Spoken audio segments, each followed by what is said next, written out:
I need to make this a little more intimate. And yeah, I think you know why.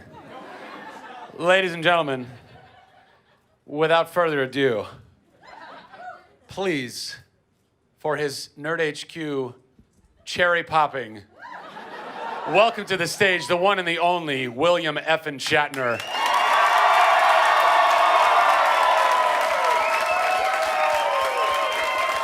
Sir, your chair.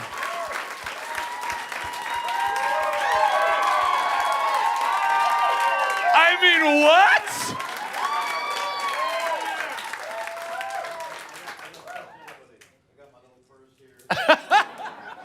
Here, let's get you a mic. So, my cherry hurts. That happens sometimes at Nerd HQ. Yeah, well, it happens once. Yeah.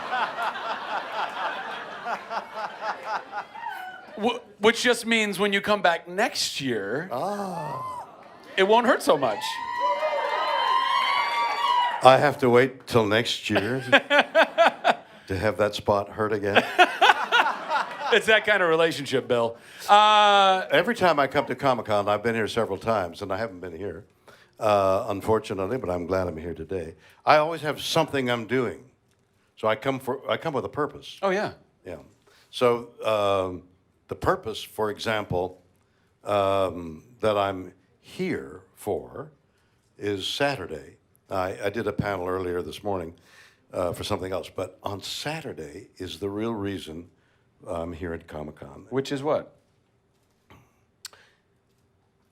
A new idea in comic books.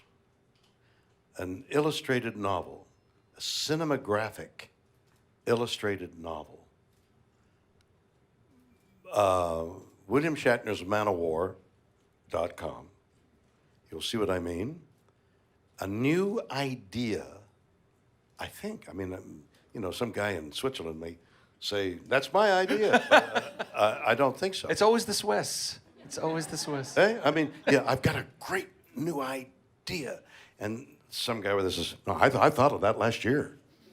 That's my idea. And then he sues you, and then you got your Tom Selleck. Too soon.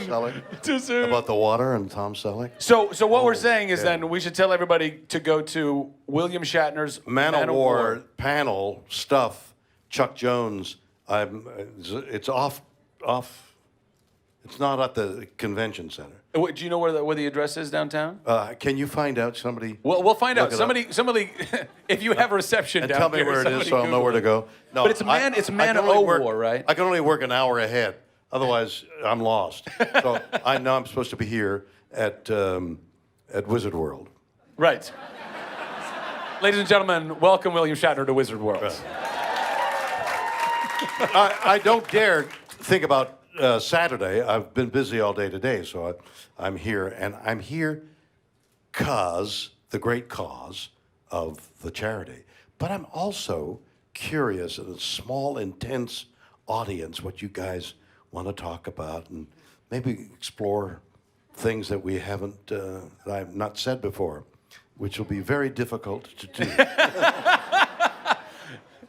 Does anybody have original questions for William Shatner? Or an old question, and I'll give you another answer. There you go. That'll work too. I think we have right down here. Do we get a microphone right down here? Hand that one down. Hi. God, you're close. That's the point. Want to sit in my lap? Come here. Come here. Come here. Come here. Come here. All right. Now that's close, man. I mean, what's your question, babe? So, at these cons, you answer a lot of questions that people want to know, like, when's the next Star Trek? When's the next what? I want to know what you, over your incredibly long and fantastic career, have always wanted to do and never gotten the chance to. Would you mind sitting back down? No.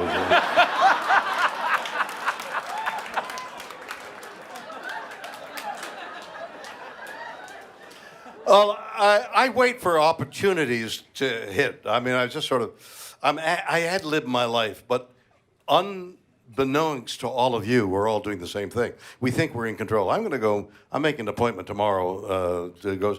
You may not end up there. You know, they may be gone, you may be gone. You just don't know. So life is a happening.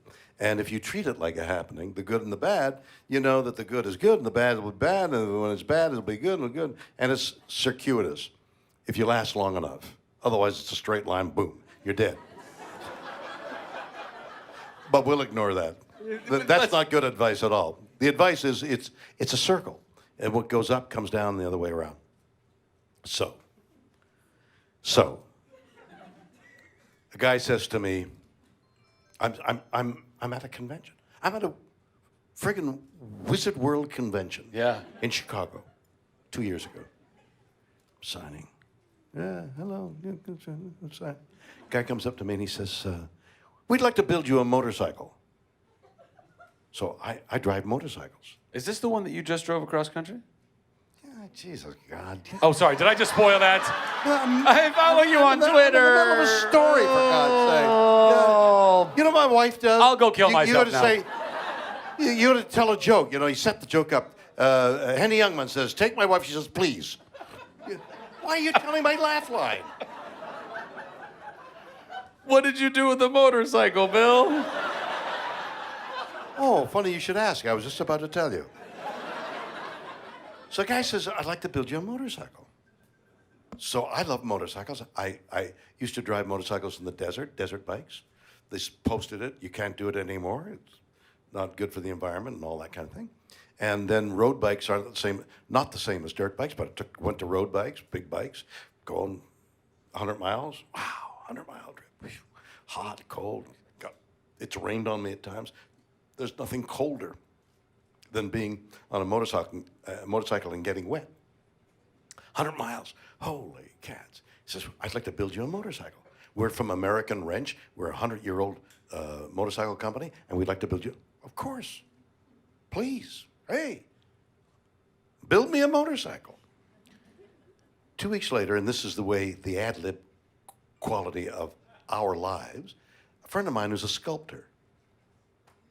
Got your interest now? I'm Okay. thoroughly glued to this right now. I saw your eyes snap to attention there. been snapped. Sculptor, motorcycle. Sculptor's a friend of mine. I've got some of his work in my house. You know? He says, I've been thinking. I'd like to sculpt a motorcycle that would belong in the Museum of Modern Art, MoMA. Mm-hmm. I said, what a coincidence. 2 weeks ago, a motorcycle, and let's get together. I arrange a meeting, 3 of us get together. And we start talking like a leaping horse, motorcycle in the form of a leaping horse, modern, sort of Art Deco motorcycle. Imagine, if you will, you're driving up in the desert. Well, since you can't go in the desert, you're on a lonely road, and you're driving your car, and you see a golden horse screaming along the thing. You'd go crazy, wouldn't you? Is that a horse? No, it's a motorcycle. It's Superman!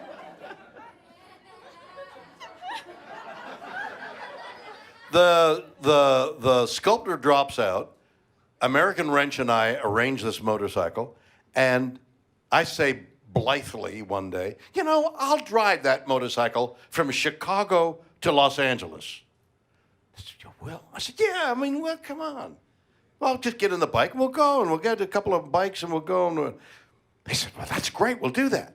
And I said, you know what, I'm going to shoot a documentary on that as well. I'll get some cameras, I'll get some GoPros, we got cameras, I got a camera. He said, no, my company has a part of it, I'll get cameras. You got cameras? We got. Somebody else says, American Legion wants to join and get the logistics of going from one city to another. And the American Legion does this all the time. They'll arrange and will get money for the scholarship fund for the children of fallen soldiers. Everything by accident. It's all I live. It's happening. I go to Chicago 3 weeks ago. I do press. Now, press There's nothing to doing press. You could do a press. She could, actually. Yeah, no. You just say, you could say something outlandish. No, I come from heaven. You come from heaven, sir? Yes. Is this guy crazy? Yes, I'm crazy. It's good copy. What's the difference? You could say anything. They would believe anything. So I'm doing national press. I'm driving a motorcycle from Chicago to Los Angeles. Ta-da! National television. Okay? Can't get near the bike. The bike is being done by American Wrench. I can't get near the bike. They won't let me see the bike. No, the bike's going to come out. But I want to shoot it, get a camera on it while it's being made. So part of the documentary. Monday night, 5 cyclones hit Chicago. We're in Aurora, 15 miles south. And we're thinking, we're going to be blasted out. I haven't seen the bike. Tuesday morning, supposed to be there at 7, it's not there. It's supposed to be there at 8, it's not there. 9, 10, 11 o'clock, the bike comes in.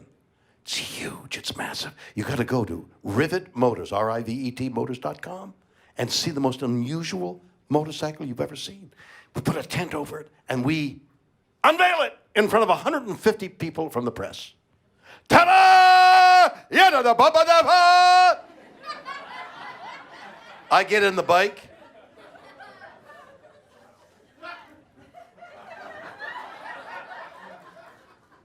And nothing happens. Nothing happened. The motor starts. It's a 500 horsepower Cadillac engine, but it won't steer. Something happened from the shop to the thing. And there's 150 people saying, "You're driving from Chicago?"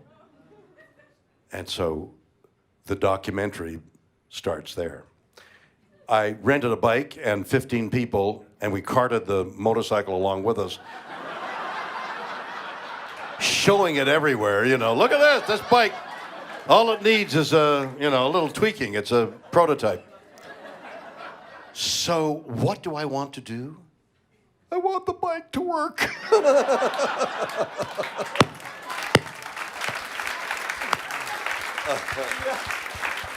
But my point is, life is a happening. And if you treat it that way, I think it works, I think. On the other hand, I could be wrong. You could be. Yeah. I don't think you are. Okay.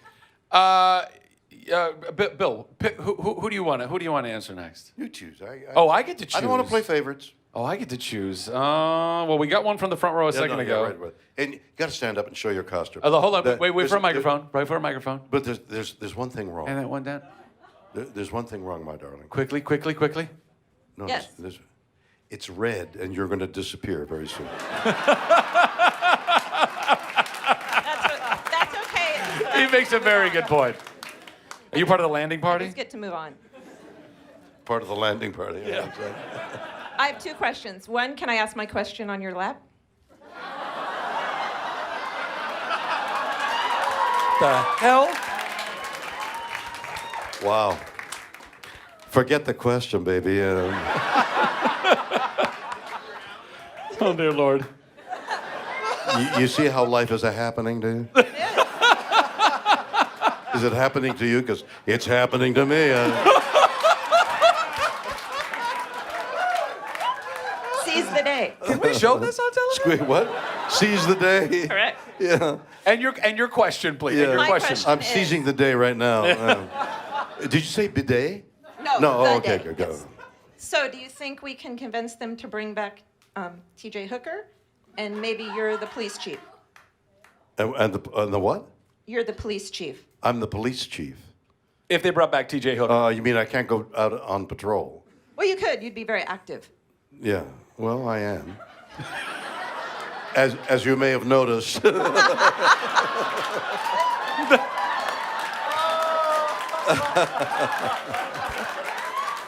T.J. Hooker was a great deal of fun for me. The police taught me how to use, and I've forgotten, there's a number, like an S68 or 79. They put a handle on a nightstick. So there's a nightstick, What is it? A PR-24. So You guys I really had a know half your a stick. nightsticks.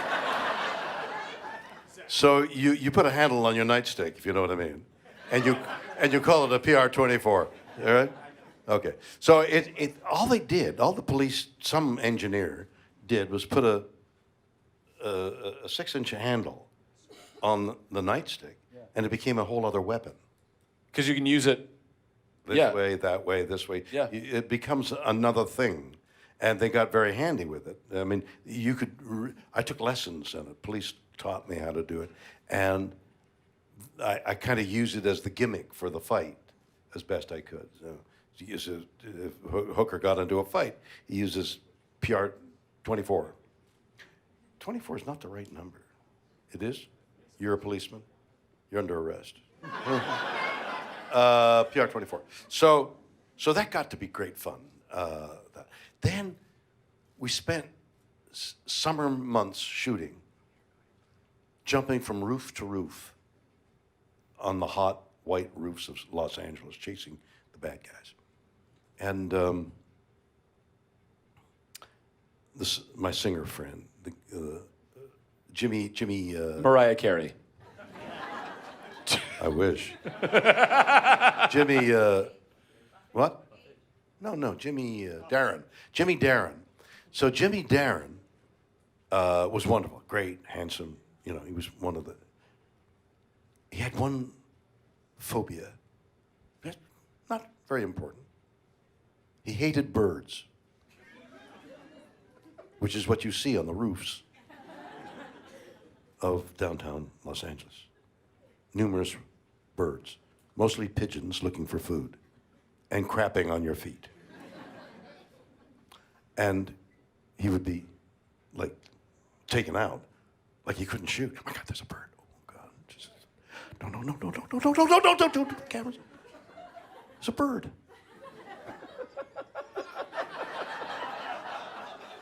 Yeah, you got to use a PR-24 on that bird. To show you what's for. It was a great deal of fun. T.J. Hooker. But if they brought it back, would you? What'd I do? Well, you know, there's something called aging. What is that? Well, my boy, it will happen to you one day. Little Zach Levi with all his... It's happening. It's happening. That's nothing. Dig deeper, my boy, dig deeper. So, you know, as much as I would... And playing the captain, I'll tell you what, gentlemen, go get the bad guy, smash him up, make him bloody, bring him back in, I'll be here. I don't want to do that. So, I got to do something else. Okay? Yeah. I'm going to go with the Serenity fan in the back there. Very shiny hat. Well, I don't know. Sorry. I don't usually need a microphone, but I was going to ask about you learning to practice playing with your nightstick, but I realized that there's a child in the audience. So I was going to say, throughout your illustrious Children career... know more than you think they do. Well, apparently if they listen to you, they do.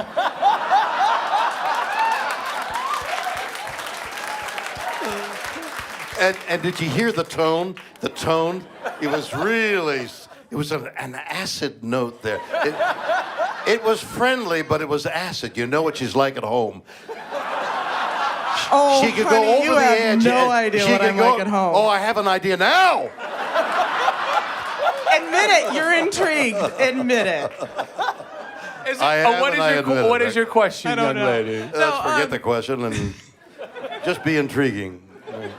Well, but throughout your illustrious career and all of these cons and everything that you've done and the fans that you have met, is there that one moment, whether it's something incredibly intense or simple, that really just solidified with you why you do what you do? That moment that gave you that great joy. That Are you can always saying rely on? work-wise or fan-wise? In regards to a fan coming up to you and either thanking you for something or giving you, any sort of interaction with a fan where you're like, no, this is why I do what I do. This is that one moment that I can always think about that makes me realize why I'm so happy that I do what I do. Yeah, it happens quite a bit. The show Star Trek had a mystical effect on a lot of people. And more than anything I've ever done, but more than what I've ever heard other people do, other actors that I know that have been in popular shows, somehow Star Trek intrigued people. I wanted to do a documentary. The concept was the 5 captains of Star Trek, and see what the relationship, what the ties that bound us together, the things that were different. So examine the 5 actors, but their personal life. I thought it was an interesting idea. So there's a big aeronautical manufacturing company called Bombardier, Bombardier, but in Canada it's Bombardier. I get on the phone, I call the main number, Bombardier. I don't know anybody. Can I speak to the CEO? Yes, is the CEO? No, he's not. Who is it? It's this guy. He says, yes. I said, Shatner. No. I said, I'm trying to make a documentary, and I'm wondering if I featured your plane in a documentary, could I borrow a plane?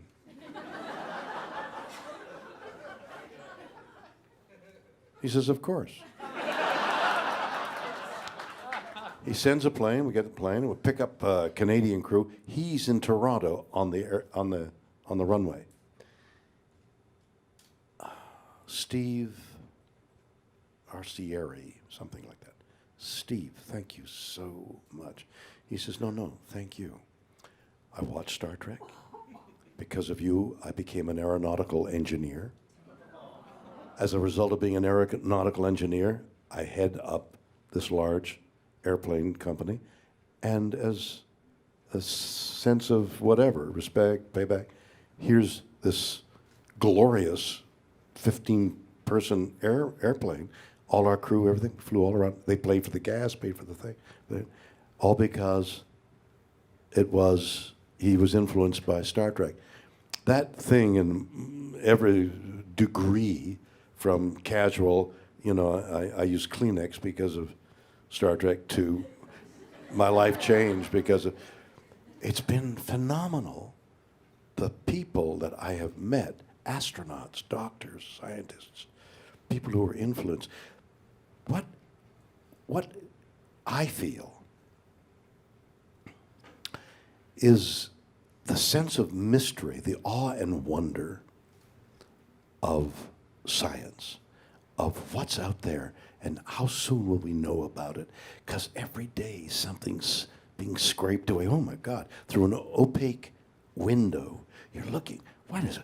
So that the latest things like dark matter, what? Dark energy, dark matter, 11 universes. Oh my God, there's all kinds of strange things that Newtonian physics don't even come anywhere close to. But things wink in and out of existence. You look at it, it winks in. You don't look at it, it winks out. What the hell is that? I don't know. And nobody else does either. And it's this awe and wonder that I think was part of Star Trek that made people's minds go, wow, I'd like to pursue that question. And so in every area of exploration, Star Trek had some kind of influence. And so on a large basis, people being influenced, I see it all the time, and I'm in awe and wonder of it.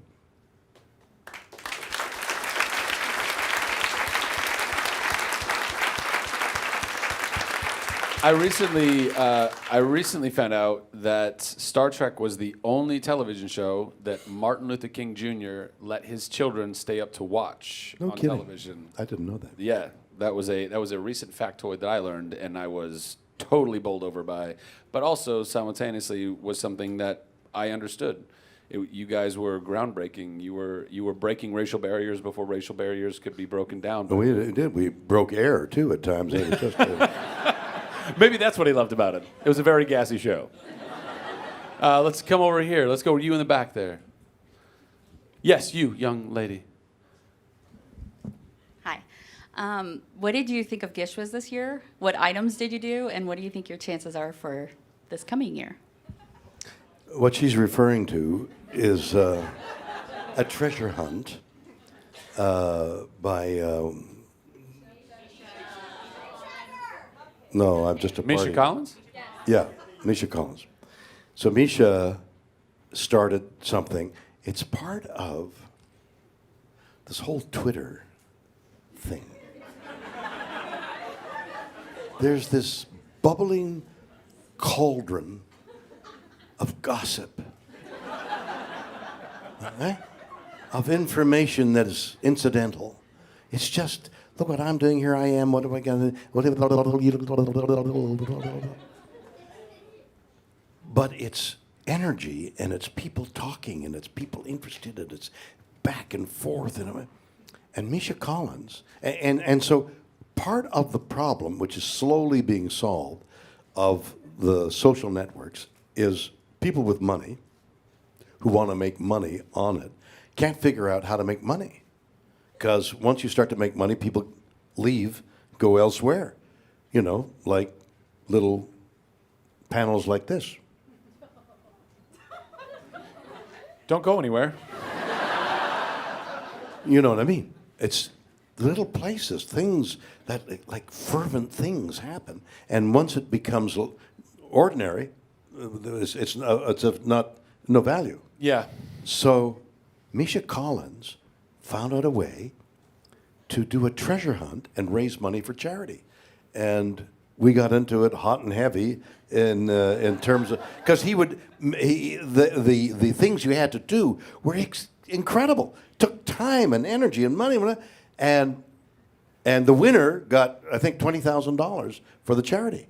Yeah, and he was so kind, because we tried really hard to win, because purportedly we have a competition guy, but he's really the sweetest, most wonderful. Don't tell anybody. And so he gave us, my charity, Hollywood Charity Horse Show, $10,000.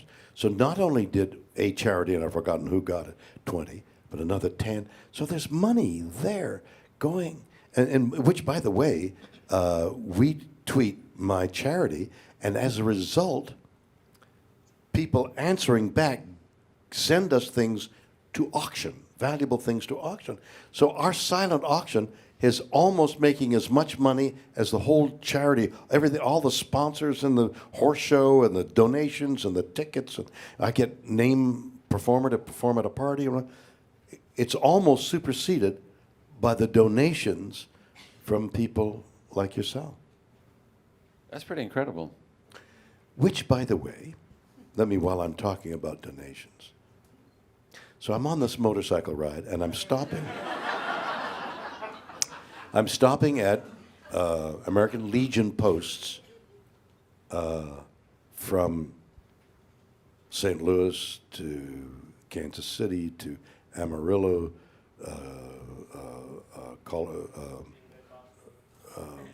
anyway, all across Las Vegas, about 8 cities. And I go to the post. Now, I've never done this before. I've worked with veterans. I've got horse therapy for veterans and things like that in charity. If you meet these guys who fought our wars, who are lodged in some place where they're barely comfortable and forgotten, and you shake their hand, and you look into their eyes, and I met guys from World War II, rheumy-eyed, shaking hand, giving me $5 for the scholarship fund. The American Legion finances their scholarship fund for the children of fallen soldiers through donations that are $5 and $10 and $15 from all these legionnaires. They're giving from their fixed salary. A guy gave me a check, it might have been for $50, and I said to the camera, look at this. And he said, no, don't show it. I'm embarrassed by the amount of money that I had to put on it. Oh my God. Charity is giving till it hurts. And that hurts them. And they're giving money. So all these $5 and $10 bills, think about it. They add up to charities, and that's the way a lot of charities like mine collect their money to help, in our case, needy children. I am a firm believer in the idea that, you know, while you can have very big benefactors, and there are very wealthy people in the world that can give very big checks, collectively we can all give $5, $10, $20, affordable amounts. What you're doing here is exactly what I mean, and that's incredible. Oh, thanks, man. I appreciate that. We get to do it. We get to do it because people like you believe in it enough to come and hang out with your friends and spend an hour answering their questions. So thank you to William Shatner. You know, when those guys thanked me for coming there, and I was talking to the press in each city and saying basically this, you know, remember the guys, and I'd see their eyes, and they say, "Thank you for paying attention, doing this," and I'm looking at them thinking, God, thank you. The honor is mine to be able to try and help these men who did so much. Yeah, incredible. Do you want to pick? You want to pick next? No, next Bill? I want you to be. I'll be the judge of that. Sir, you right there in the back. I just got the rock and roll sign. I appreciate it. Thank you. After your documentary on the captains, was there anything profound that changed for you personally? You know, your perspective when you look at your career, or anything, you know, in regards to your career with Star Trek and how you felt after meeting and talking to the other captains. Did anything profound happen as a result of that documentary? Well, I'm writing a book on friendship, and mainly Leonard Nimoy, who was a dear friend of mine. And I examined the question. In fact, it'd be an interesting thing to pose to your audience, or our audience. My thought, not even my thesis, but my thought is, men have more trouble making friends than women. That's my thought. Do any of you think that's wrong? So you basically agree with me? Not that there's something different in our natures. It's something different in the way our culture works for men and for women. Women seem to be able to make friends I mean real friends, not let's go shopping or have an ice cream. I mean with sprinkles. But Real friends get ice cream with sprinkles, Bill. But I mean really, really meaningful friends. And I'm trying in the book to define what that means. Like, what does a real friend mean? Sure, you're dying. I'm going to call George. George, I'm dying. Come and get me. Well, George said, "Yeah, I'll be right there." You know, but first of all, I got to feed the dog. You know, whatever. What is a real friend? What does that mean? What is a real friend, other than a couple you might go out to dinner with? Your job is you're insecure about your job. I understand. Don't be insecure. It's limited. Where in the dark of the night can you go to somebody? And I found it in my wife.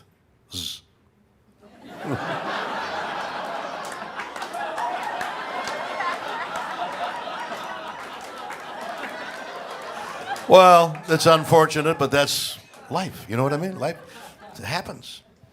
But where is the friend? Where is the profound friend? And how many do we have in a lifetime?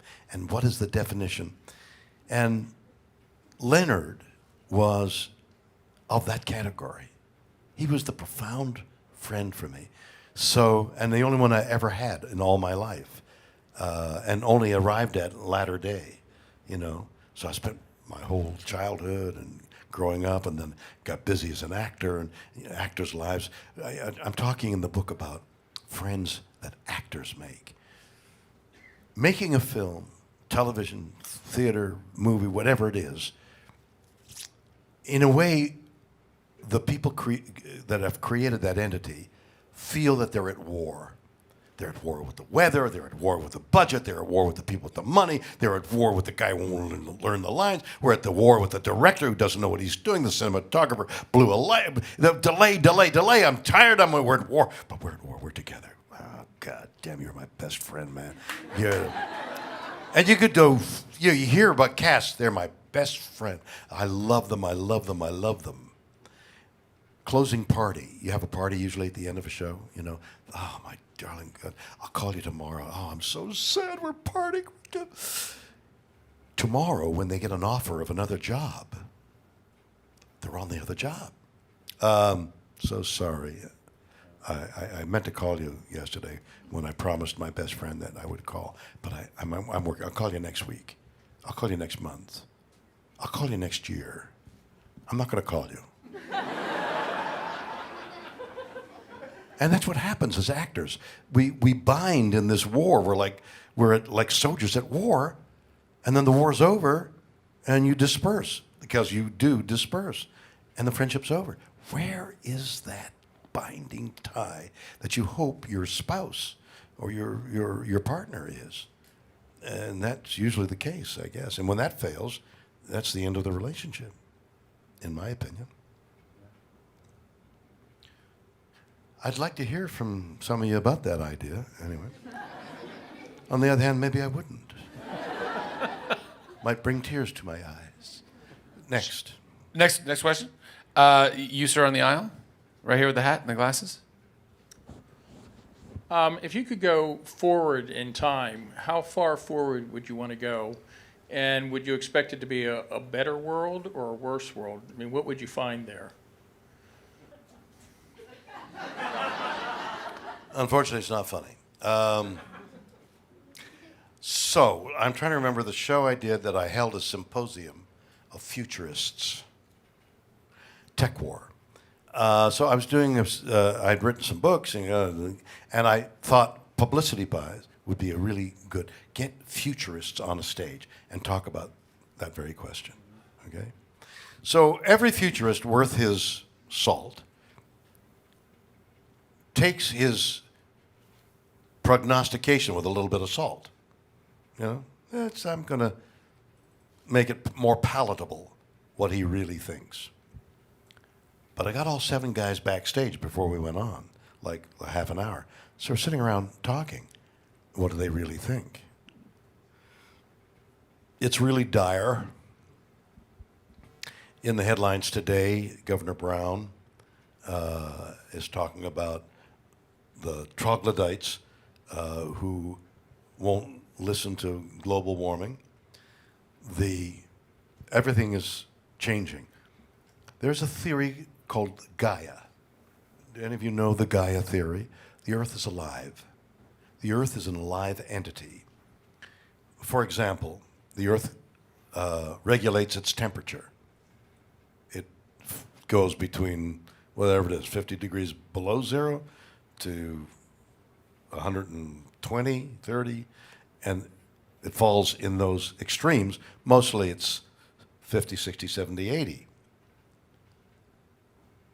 The Earth regulates the salt in the ocean. The Earth has been here 5 billion years. It's had water on it. The water condenses, falls as rain, condenses, falls as rain, and leaches from the mountains all the salts which flow into the ocean. Theoretically, if the water's been around 3 billion years when the Earth has cooled off, it should be pure salt, should be reeking with salt. It isn't. It is at the same percentage of salt it was 1 billion years ago. How is that possible? If you leave a pail of ocean water out in the sun and the water evaporates, there's a whole film of salt there. Why doesn't that happen? What is the ocean doing? What is Gaia doing? Oceans like the Mediterranean have over the years, over the eons, opened and closed. It may be around, I think it's the Rock of Gibraltar, actually, like the linchpin, but somewhere in the the joining of the Atlantic and the Mediterranean, that opening has opened and closed over the years, over the eons. And when it closed, the Mediterranean Ocean evaporated. In fact, there's a theory that when it opened, and it opened suddenly, and the water gushes, and the Mediterranean now becomes another ocean, that was the basis of the flood in the Bible. Really? Yeah, that's a theory. It's a possibility. Is Atlantis supposedly had been in the Mediterranean? Absolutely, a part of the theory. But we know geologically, this ocean has been opening and closing, and what's happening is that underneath the Mediterranean are all these salt beds. So the ocean has been allowing the salt to become solid over another period of time before the water comes back. Earth goes over it, locks the salt in place.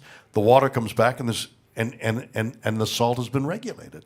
The Earth is alive in this theory of Gaia, and we are bacteria on the body of Earth. Gaia is in severe trouble. Gaia is not dying. Gaia will live. The bacteria, the things living off of Gaia, are in deep trouble. And the governor in the Los Angeles Times today, probably in San Diego as well, is calling on everybody all over the world to recognize the deep, deep problems that we have. And unless we solve them very soon, the tipping point of not being able to come back. So we'll be all right. Your children will suffer, but it'll be all right. Your children's children are beginning marginal. 100 years from now, if we don't do something now, Gaia will continue and life will continue, but mankind won't be around. That's what I think. Is that what the seven futurists, they all agreed on this theory? Absolutely. Wow.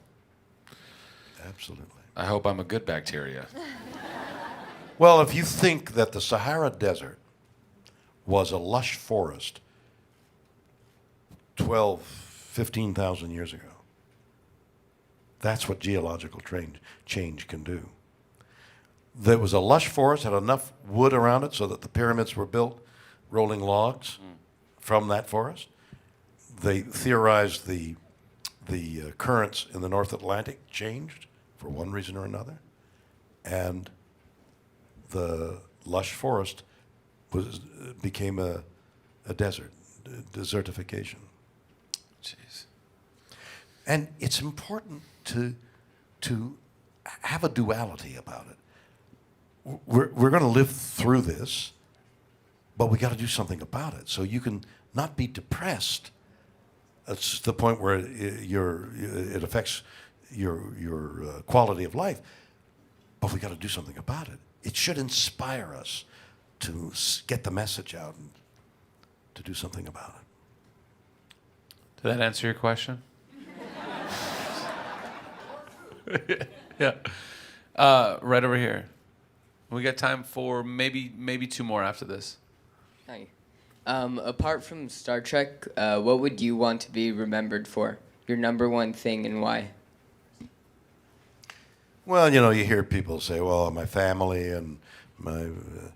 I of course, my kids, worship them.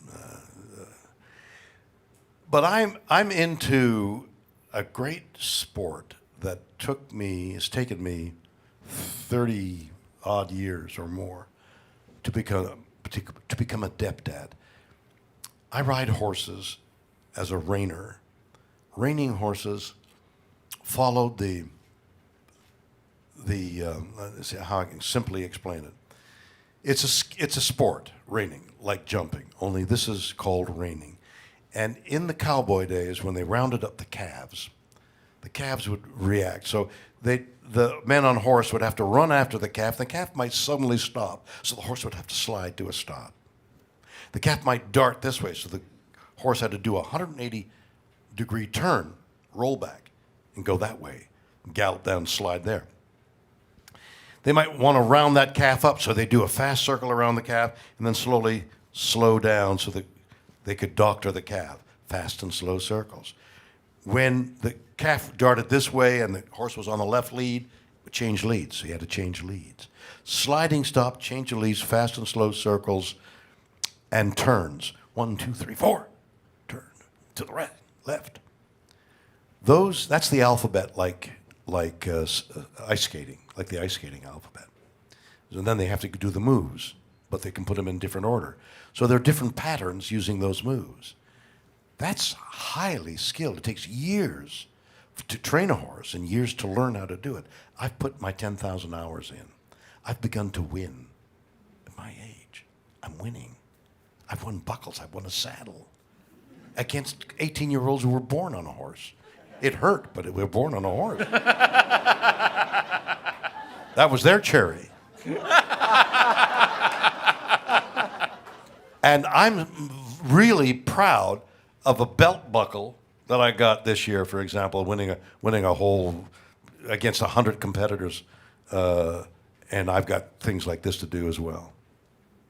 And that's one thing that I'm proud of, just the effort it took to become skillful enough on a horse to get a blue ribbon. If I could answer your question, it would be Denny Crane. That's what I would say. Because it was awesome. We got time for maybe one more. Bill, any thoughts? No, I'm still picking. Who wants to give me money? You did, and you also got a picture for it. You can't do that. You right there. Oh, Sandrine, come on, stand up, darling.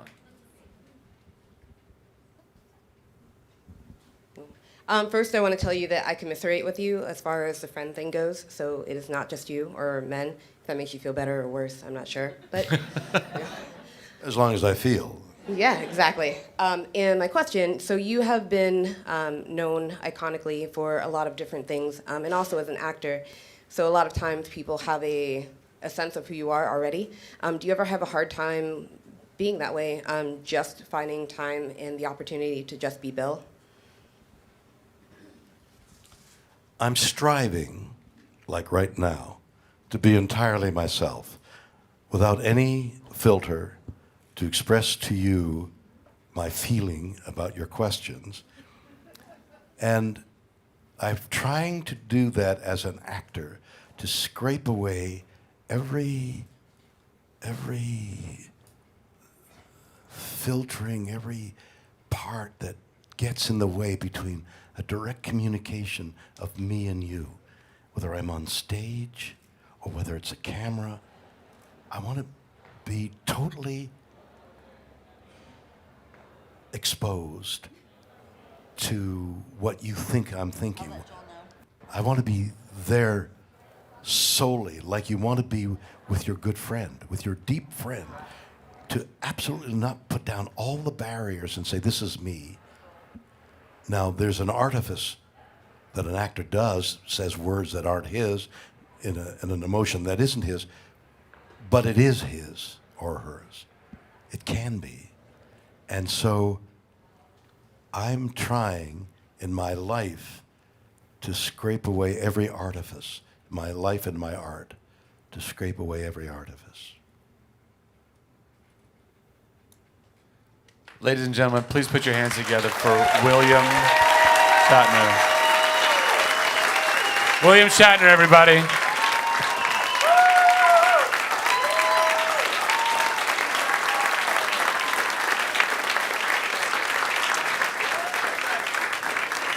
Don't forget your bag. He literally trusted no one in the green room. No one. He was like, I'm bringing my bag and my paper. Somebody's going to steal this shit. Keep it going for Bill, everybody. Oh, right here. Bada bing. Was that fun? We did it! It was Captain Kirk! You got to sit on that dude's lap. You sick puppy. Is anybody going to any more panels at Nerd HQ this weekend? Fantastic. I really, from the bottom of my heart, it means the world to me that you guys have supported us over the years. If you're coming for the first year, I really hope you're enjoying yourself. Is anybody going and playing any Star Wars Battlefront up in there? Fantastic. Tonight at around 9 p.m., there's going to be a DJ spinning some jams. So if anybody wants to come dance, we'll be doing that. You're like, oh, I'm there, baby. I'm there. Let's do this. Thank you so much. By the way, I'm sure Eric told you before, this panel sold out completely. You guys raised $4,000 for Operation Smile. That's 16 kids who gets life-changing surgery for the rest of their lives. So thank you for that. Thank you for coming and supporting William Shatner. Thank you for supporting Nerd HQ. God bless you all. Have a great weekend, and I hope to see you at some point again. Bye.